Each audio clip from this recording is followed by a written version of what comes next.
الکریم اما بعد فاعوذ باللہ من الشیطان الرجیم بسم اللہ الرحمن الرحیم 11ویں تراویح کے اندر جو قرآن پاک کی تلاوت کی گئی سورہ یوسف کا آخری ایک رکوع، سورۃ الرعد، سورہ ابراہیم اور سورہ الحجر پر مشتمل آیات طیبات کے مفاہیم کا اختصاریہ پیش خدمت ہے۔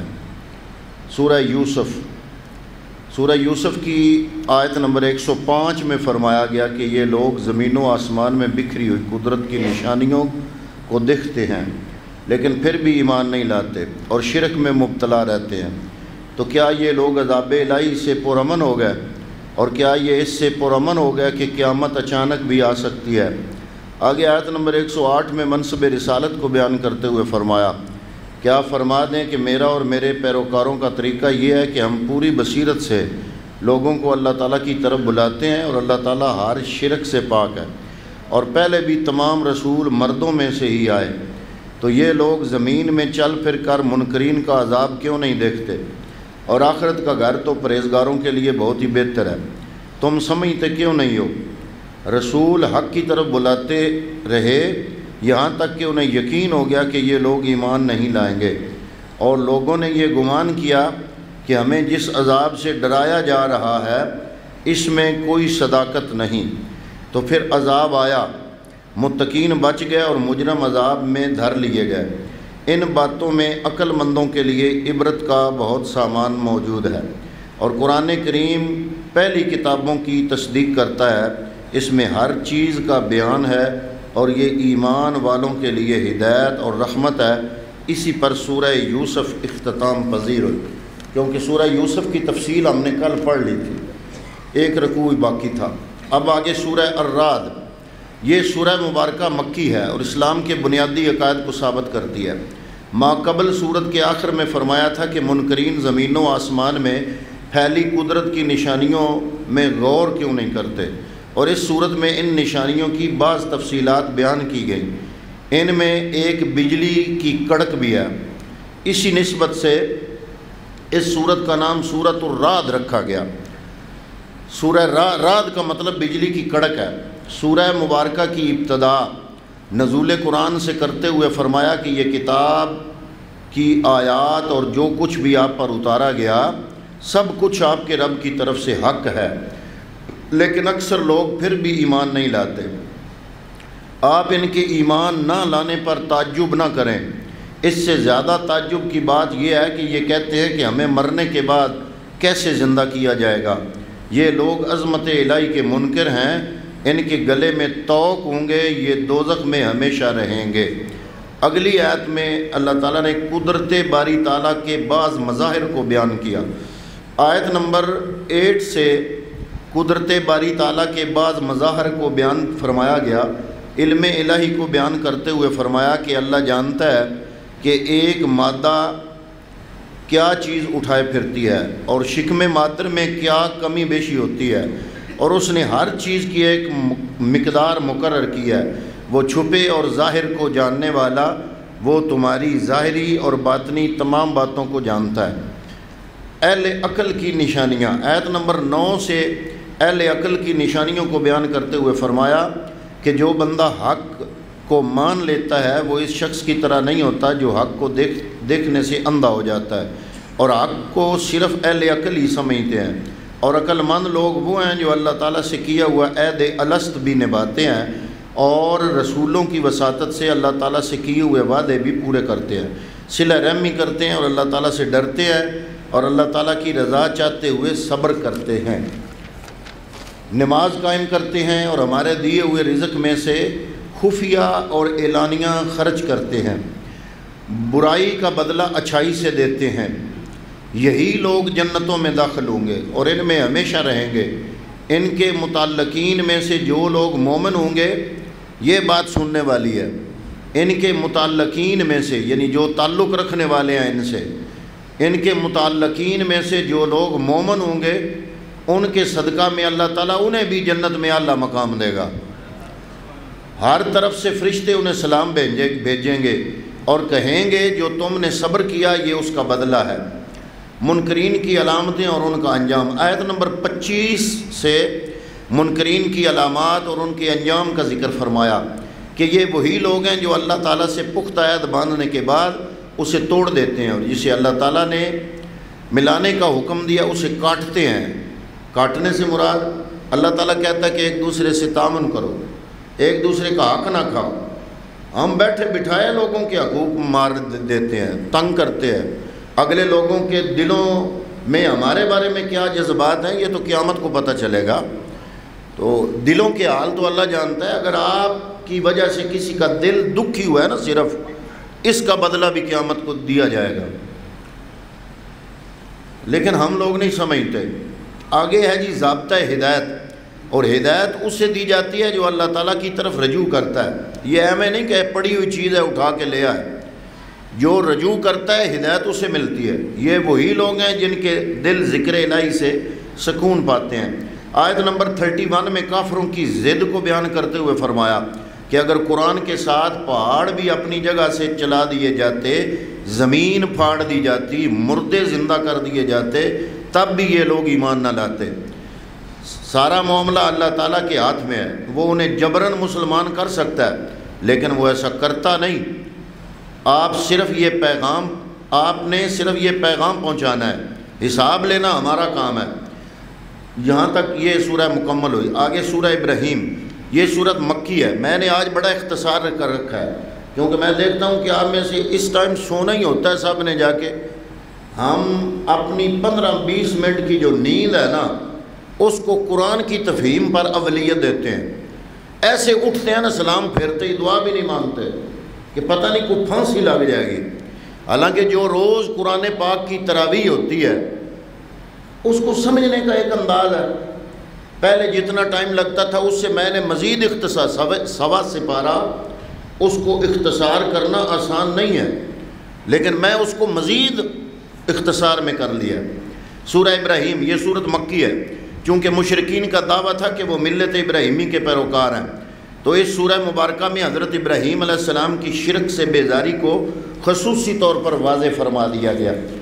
سورہ مبارکہ کی ابتدا نزول قرآن سے کرتے ہوئے فرمایا کہ قرآن مجید کو اس لیے نازل کیا گیا تاکہ آپ اس کے ذریعے لوگوں کو تاریکیوں سے نکال کر روشنیوں میں لے آئیں، اور انہیں اس ذات کی راہ پر لے آئیں جو زمین و آسمان کا مالک ہے، اور کافر دردناک عذاب میں گرفتار ہوں گے۔ یہ وہی لوگ ہیں جو دنیاوی زندگی کو آخرت پر ترجیح دیتے ہیں اور لوگوں کو راہ خدا سے روکتے ہیں۔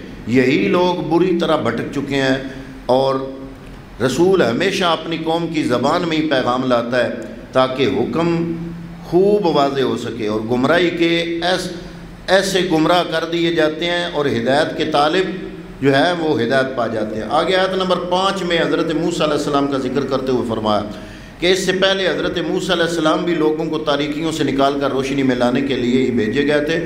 آپ لوگوں کو عذاب آنے اور رحمت برسنے کے دن یاد دلائیں، بے شک اس میں صبر کرنے والوں کے لیے نشانیاں ہیں۔ آگے اہل ایمان کو بندگی کا حکم اور اس کے محرکات۔ آیت نمبر 31 میں فرمایا کہ آپ میرے بندوں سے فرمائیں کہ وہ نماز قائم کریں، ہمارے دیے ہوئے رزق میں سے ہماری راہ میں خرچ کریں، قبل اس کے کہ وہ دن آ جائے جس میں کوئی خرید و فروخت نہیں ہوگی اور نہ ہی کافروں کی کوئی دوستی کام آئے گی۔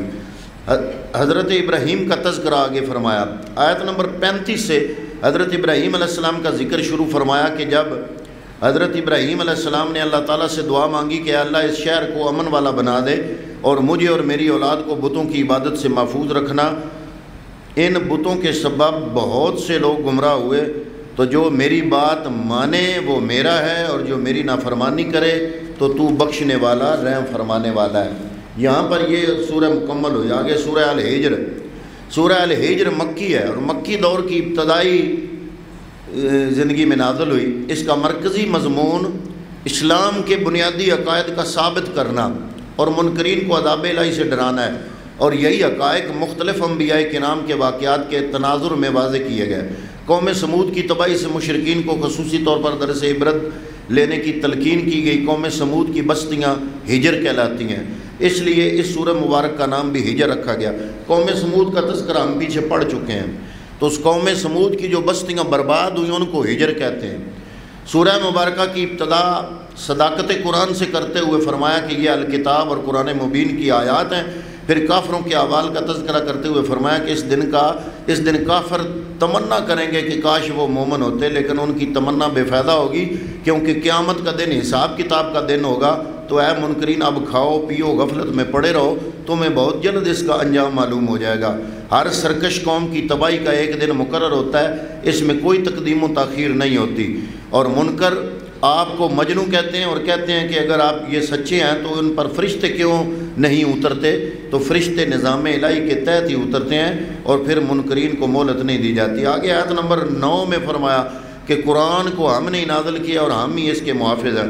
آگے دلائل آفاق دیے، آفاق کے دلائل۔ آیت نمبر 16 میں فرمایا ہم نے آسمان میں برج بنائے، اوپر آسمانوں میں، یہ مریخ، زورا، مشتری، اور انہیں دیکھنے والوں کے لیے مزین کر دیا اور انہیں شیاطین کی دسترس سے محفوظ کر دیا۔ آگے حضرت آدم اور حضرت ابلیس کا قصہ بیان فرمایا۔ پھر آیت نمبر 26 سے حضرت آدم علیہ السلام اور ابلیس کا قصہ ذکر فرمایا تاکہ منکرین پر واضح کر دیا جائے کہ جیسے ابلیس محض حسد کی بنا پر حضرت آدم کی عظمت کا انکار اس نے کیا تھا، ایسے ہی تم بھی محض حسد کی بنا پر حضور صلی اللہ علیہ وسلم کا انکار کر رہے ہو۔ جیسے ابلیس ذلیل ہوا ایسے ہی تم بھی ذلیل ہو گئے۔ اور اس وقت جو ابلیس نے کہا تھا کہ میں تیرے بندوں کو گمراہ کروں گا، تم شیطان کی بات مان کر اس کے دعوے کو پورا کر رہے ہو۔ فرمایا ہم نے انسان کو مٹی سے پیدا کیا اور جنوں کو آگ کے شعلے سے، اور جب اللہ تعالیٰ نے فرشتوں سے فرمایا کہ میں مٹی سے ایک انسان بنانے والا ہوں، جب میں اس کی تخلیق مکمل کر کے اس میں اپنی طرف سے خاص روح پھونک دوں تو تم اسے سجدہ کرنا۔ تو جب ایسا ہی ہوا تو ابلیس کے سوا سب ملائکہ سجدے میں گر گئے۔ ابلیس نے سجدہ کرنے سے انکار کر دیا۔ اللہ تعالیٰ نے فرمایا کہ تو نے میرے حکم کے باوجود سجدہ کیوں نہ کیا؟ تو وہ کہنے لگا میں اسے کیسے سجدہ کروں جسے مٹی سے بنایا گیا؟ تو اللہ تعالیٰ نے فرمایا یہاں سے نکل جا، تو مردود ہے اور تجھ پر قیامت تک لعنت برسے گی۔ وہ کہنے لگا کہ مجھے قیامت کے دن تک مہلت دے دے۔ فرمایا تجھے وقت معین یعنی سور پھونکے جانے تک مہلت دی گئی ہے۔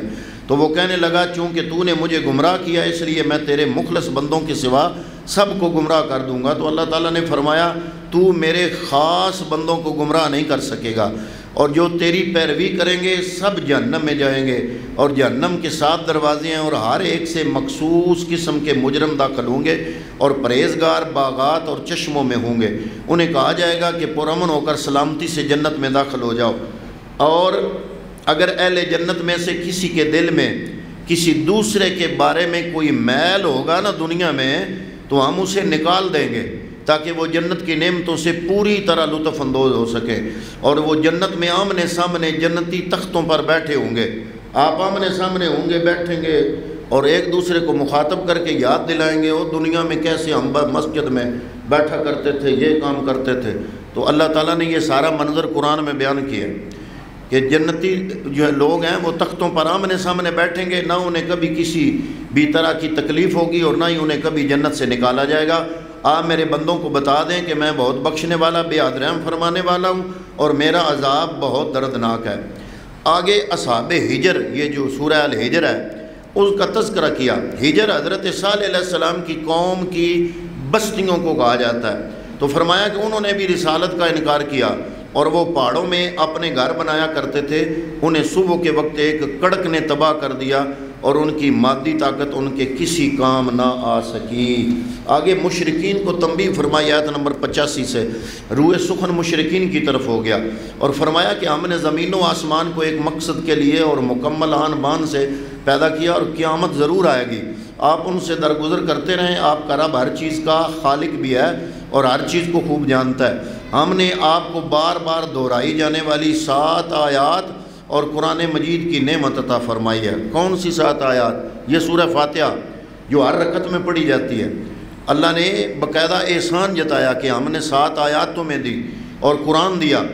آپ زینت دنیا کو کبھی خاطر میں نہ لانا، منکرین کی باتوں پر کبھی غم نہ کرنا، مومنوں کی دل جوئی فرماتے رہنا اور واضح فرما دیں میرا کام صرف تمہیں عذاب الہی سے ڈرانا ہے، اور اگر تم نہ مانے تو تم پر بھی اسی طرح عذاب آ جائے گا جیسے ان لوگوں پر آیا تھا جنہوں نے اپنی پڑھی جانے والی کتاب یعنی تورات اور انجیل کو تقسیم کر دیا تھا اور انہوں نے اپنے فائدے کی بات کی تھی۔ یہ عیسائیوں اور یہودیوں کو مخاطب کیا جا رہا ہے کہ تم نے نہ انجیل چھوڑی نہ تورات چھوڑی، اب یہ قرآن میں نے نازل کیا تو اس کو تو مانو۔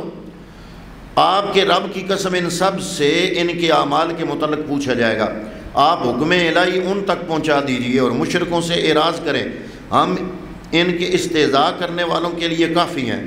جنہوں نے اللہ تعالیٰ کے ساتھ اور معبود ٹھہرا لیے وہ اپنا انجام خوب جان لیں گے۔ ہم جانتے ہیں کہ ان کی باتوں سے آپ کو گھٹن محسوس ہوتی ہے، تو آپ اللہ تعالیٰ کی حمد بجا لاتے رہیں اور اس کے حضور سر بسجود رہیں اور پوری زندگی عبادت الہی میں مگن رہیں۔ یہی راستہ استقامت اور سرور سرمدی پانے کا راستہ ہے۔ 11ویں تراویح میں تلاوت کی جانے والی آیات طیبات کا مفہوم مکمل ہوا۔ اللہ تعالیٰ ہم سب کو قرآنی تعلیمات پر عمل کرنے کی توفیق عطا فرمائے۔